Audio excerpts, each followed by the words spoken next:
कहते हैं कि इस संसार में जिसने भी जन्म लिया है उसे एक न एक दिन यहाँ से जाना ही है। कोई भी जीव अनंत काल के लिए यहाँ पर नहीं रह सकता, क्योंकि जो भी पृथ्वी पर जन्म लेता है उसकी मृत्यु निश्चित है और वह कितना भी चाहे लेकिन मृत्यु को टाल नहीं सकता। परंतु इस धरती पर कुछ लोग ऐसे भी हैं जिन पर यह मृत्यु की बात लागू नहीं होती। दोस्तों, सनातन धर्म के पौराणिक ग्रंथों और हमारे वेदों एवं पुराणों के अनुसार धरती पर ऐसे 7 व्यक्ति हैं जो चिरंजीवी हैं, जो कि किसी न किसी वचन, वरदान या श्राप से बंधे हुए हैं और यह सभी दिव्य शक्तियों से संपन्न हैं। कहते हैं कि योग में जिन अष्टसिद्धियों की बात की गई है वो सारी शक्तियाँ इन चिरंजीवियों के अंदर है। नमस्कार दोस्तों, स्वागत है आपका योगी एक कहानी पर। तो चलिए आज की इस वीडियो में हम इन्हीं 7 चिरंजीवियों के बारे में बात करते हैं।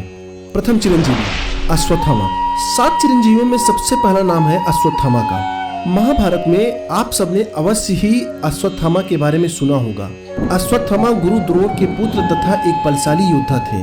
महाभारत के अनुसार गुरु द्रोण ने पुत्र प्राप्ति के लिए कड़ी तपस्या किया। उनकी तपस्या से प्रसन्न होकर भगवान शंकर ने उन्हें एक पुत्र प्राप्ति का वरदान दिया, जिसका नाम गुरु द्रोण ने अश्वत्थामा रखा, जिसके मस्तक पर जन्म से ही एक मणि थी। इसलिए अश्वत्थामा को महादेव से काफी शक्तियां भी प्राप्त हुई थी और वो भगवान शिव के 11 रुद्र अवतारों में से एक थे। महाभारत के युद्ध में अश्वत्थामा ने अभिमन्यु की पत्नी उत्तरा के गर्भ पर ब्रह्मास्त्र से प्रहार किया, जिससे भगवान कृष्ण बहुत क्रोधित हुए और अश्वत्थामा के मस्तक से मणि को निकालकर अनंत काल तक सड़ते गलते हुए जीवित रहने का श्राप दे दिया। इसीलिए अश्वत्थामा को चिरंजीवी माना जाता। भगवान श्री कृष्ण के श्राप के कारण आज भी अश्वत्थामा जिंदा है। दूसरे चिरंजीवी राजा बलि।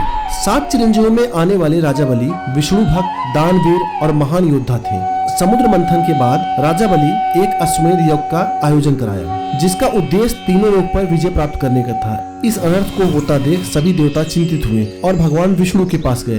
भगवान विष्णु ने इस यज्ञ को रोकने के लिए और बलि का घमंड खत्म करने के लिए वामन अवतार लिया और ब्राह्मण का वेश धारण करके राजा बलि के पास गए और राजा बलि से दान में 3 पग जगह की मांग की। जिसके बाद राजा बलि ने ब्राह्मण रूपी भगवान विष्णु को 3 पग जगह देने का वचन दिया। कहते हैं कि वचन के बाद भगवान वामन ने अपना रूप इतना विकराल कर लिया कि उन्होंने पहले 2 पग में तीनों लोगों को नाप दिया और तीसरे पग को रखने की जब जगह नहीं मिली तो राजा बलि ने अपना सर आगे किया, जिस पर भगवान वामन ने अपना तीसरा पग रखा। जिसके बाद राजा बलि के पास रहने की कोई जगह नहीं बची। तब भगवान विष्णु ने राजा बलि को पाताल लोक का राजा बना दिया। बलि के आग्रह पर भगवान विष्णु पाताल लोक में उनके द्वारपाल बन गए।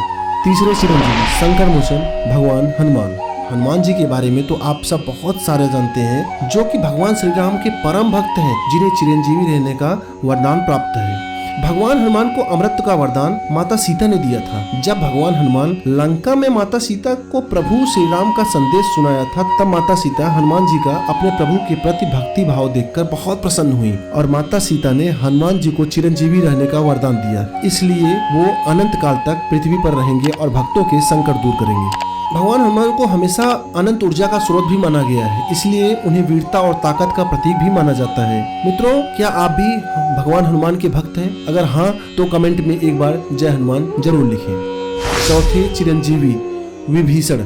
लंकापति राक्षस राज रावण के छोटे भाई विभीषण, जो कि भगवान श्री राम के अनंत भक्त थे, जिनके बारे में रामायण में तो आप सबने बहुत कुछ सुना ही होगा, जिनको रावण ने लंका से निकाल दिया। जिसके बाद विभीषण प्रभु श्री राम की शरण में चले गए। जहां लंका में सब अधर्म करने में लगे हुए थे, वहीं विभीषण हमेशा धर्म के मार्ग पे चलते रहे। इसलिए इनके धर्मनिष्ठ से प्रसन्न होकर भगवान ने इन्हें दीर्घायु का वरदान दिया था। हालांकि ध्यान देने वाली बात यह भी है कि मौलिक तौर पर विभीषण चिरंजीवी तो नहीं है, परंतु लंबे समय तक जीने का वरदान मिला है। पुराणों के अनुसार विभीषण कलयुग के अंत तक जीवित रहेंगे। 5वें चिरंजीवी कृपाचार्य। कृपाचार्य अश्वत्थामा के मामा और कौरवों के कुलगुरु थे। उन्होंने भी कुरु तथा पांडु वंश के राजकुमारों को शिक्षा प्रदान किया था। कहा जाता है कि वो एक बहुत ही असाधारण गुरु थे। महाभारत के अनुसार कृपाचार्य इतने बड़े तपस्वी थे कि उन्हें अपने तप के बल पर चिरंजीवी रहने का वरदान मिला था। वहीं कुछ लोगों का मानना है कि उनकी निष्पक्षता के आधार पर उन्हें चिरंजीवी रहने का वरदान मिला था। 6वें चिरंजीवी भगवान परशुराम। हिंदू धर्म के 7 चिरंजीवियों में भगवान विष्णु के 6वें अवतार है, जिनका नाम राम था। उन्होंने भगवान शिव की कठोर तपस्या की, जिससे भगवान शिव इनकी तपस्या से प्रसन्न होकर उन्हें वरदान के स्वरूप में एक दिव्य परशु दिया था, इसलिए उनका नाम परशुराम हो गया। वैसे वो एक अजय योद्धा थे, उनके शौर्य के सामने कोई नहीं टिक सकता था। माना जाता है कि वो आज भी महेंद्रगिरी पर्वत पर तपस्या में लीन है। भगवान परशुराम का वर्णन महाभारत, रामायण के अलावा कई ग्रंथों में मिलता है। 7वें चिरंजीवी ऋषि वेदव्यास। प्राचीन सनातन धर्म के इतिहास में कई ऋषि और महर्षियों का उल्लेख मिलता है। आज हम जिन पुराणों ग्रंथों को पढ़ते हैं वो इन्हीं ऋषियों और महर्षियों के द्वारा लिखा गया था। इसलिए ऋषि और महर्षियों की भूमिका हिंदू धर्म में सबसे ज्यादा महत्वपूर्ण बताया गया है।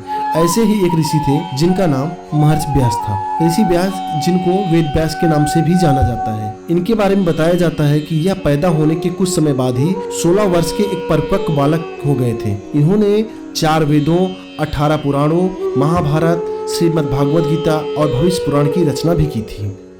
दोस्तों, आपको यह जानकारी कैसी लगी? अगर आपको यह वीडियो पसंद आया हो तो कमेंट में एक बार जय श्री कृष्ण जरूर लिखें।